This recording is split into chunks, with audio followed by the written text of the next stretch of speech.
razão, emoção e imaginação. Essas três coisas que às vezes parecem são muito distantes e que a gente não compreende muito bem, são a forma como a gente, de fato, vai experimentar o mundo. A gente começa hoje uma série de 3 vídeos.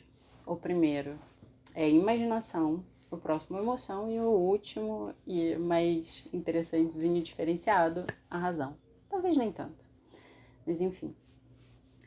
A imaginação é uma coisa muito interessante, porque ela tá sempre ali com a gente. Ela faz com que a gente crie cenários na nossa cabeça, escreva ficções enquanto a gente tá lá no metrô ou no ônibus ouvindo uma música bem interessante. Mas ela não serve só para isso.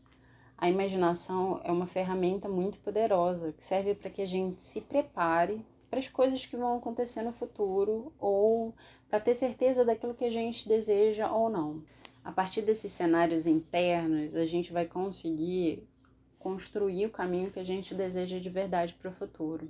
A imaginação também tem outros lados. O nosso cérebro, ele não consegue distinguir tão bem o que é imaginação e o que é uma lembrança.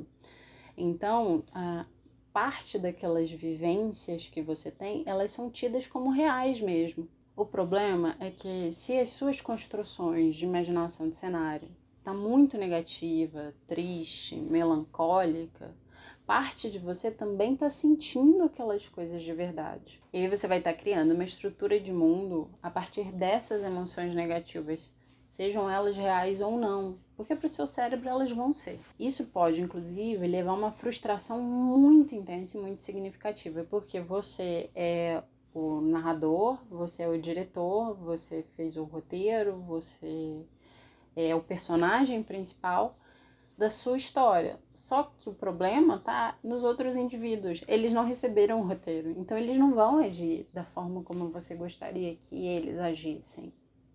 E isso vai acarretar a longo prazo uma sequência de contínuas frustrações. Você imagina uma coisa na sua cabeça, ela não dá certo na vida real, e aí você vai olhar para aquilo e vai falar: meu Deus, nada nunca dá certo para mim. Só que isso não é uma verdade. Então, de novo, a longo prazo isso pode ser muito pesado.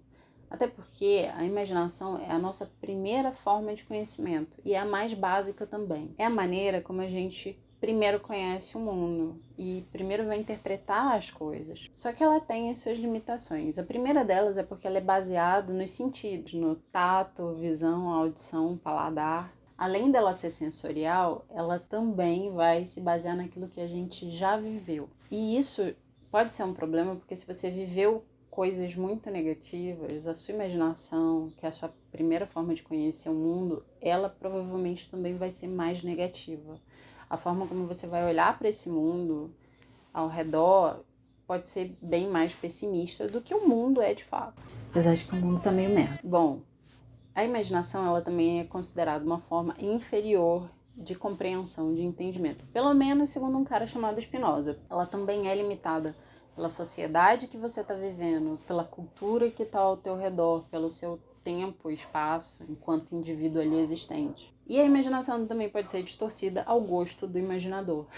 E aí você pode só pegar carona em emoções que já estão atreladas a alguma vivência tua, reforçando ainda mais isso, seja qualquer que seja a emoção. E aí para Spinoza isso não vai conseguir refletir a verdade daquele momento, a realidade de fato. Porque tudo que você está observando é a partir de uma lente incorreta, é a partir de uma lente ilusória, que está limitada, seja pelo seu tato, seu olfato, pelas suas vivências antigas, ou só pela estrutura que está ao teu redor e foi com ela que você alimentou as suas imaginações.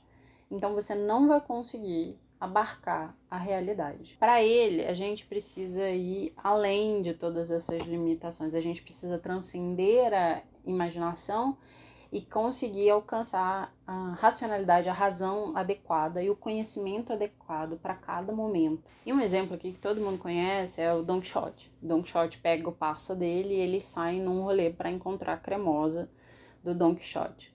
E aí, num determinado momento, ele olha para frente e aí ele enxerga gigantes. Só que esses gigantes, eles não são a realidade, eles são só moinhos de vento.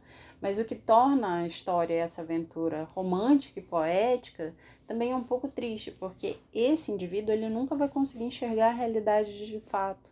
Ele está preso às imaginações e à ilusão dele. Só que nessa ilusão ele é um herói, ele não é só uma pessoa em busca de uma parceira, entende? E aqueles não são só moinhos de vento. Fantasiar coisas é uma parte importante que estimula a nossa criatividade. Mas sem a consciência, de fato, isso pode levar ao estímulo de reforço das crenças negativas ou crenças que vão te limitar a determinados aspectos da sua vida. Por exemplo, distorção ou catastrofismo. Uma pessoa catastrófica é que ela sempre vê aquilo que pode dar de errado em qualquer situação e ela vai reforçando isso. Ou, por exemplo, quando a gente fantasia muito com uma pessoa e às vezes a gente nem conhece aquela pessoa, mas a gente criou, idealizou quem ela é. Isso pode levar a situações muito pesadas, assim, muito problemáticas, né? Porque para o nosso cérebro, pelo menos para a parte dele, aquela pessoa que a gente imaginou e que está interagindo com a gente é a pessoa real, sim. Então, às vezes, você pode nem ser capaz de discernir qual é a personalidade daquela pessoa que você gosta ou que você está interessado. Bom, uma saída para você tentar não ficar ruminando muita coisa ou viajando muito na maionese é se manter no presente. E aí, uma técnica que dá muito certo, que é super simples, é você, toda vez que pensar, entender que tá ali ruminando, toda vez que você entender que o seu pensamento está fora de controle, sua imaginação, no caso, você respira, ar pelo nariz, sai pela boca, no mínimo umas 4 vezes. É bom, todas as vezes que você perceber que você está muito longe com a imaginação, com o seu cenário ali, você voltar sempre para o presente. Quanto mais você for fazendo isso, mais fácil vai ficar. É bem maneiro usar a imaginação como ferramenta. Michael Phelps fazia isso e ele foi um dos melhores nadadores do mundo durante muito tempo. Ele se imaginava, né, nadando e fazendo todo o trajeto que ele tinha que fazer no tempo em que ele tinha que fazer. E ele fazia isso todos os dias à noite. Eu vou ter uma corrida daqui a algum tempo e eu vou fazer isso também. Vou me imaginar correndo e chegando, só que sozinho. Você sempre vai se imaginar sozinho fazendo as coisas, as tarefas que você tem para completar.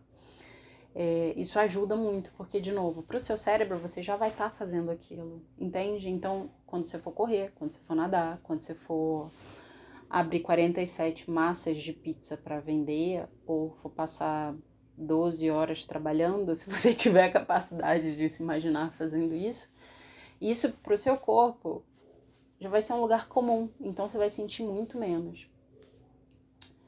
E para você? Quais são os cenários que você mais gosta de imaginar? Qual foi a fic que você criou que foi mais interessante para você? Me conta aqui embaixo. Bom, por hoje é isso. Meu nome é Kim, esse é o Gato de Biblioteca e eu te vejo pelas estantes.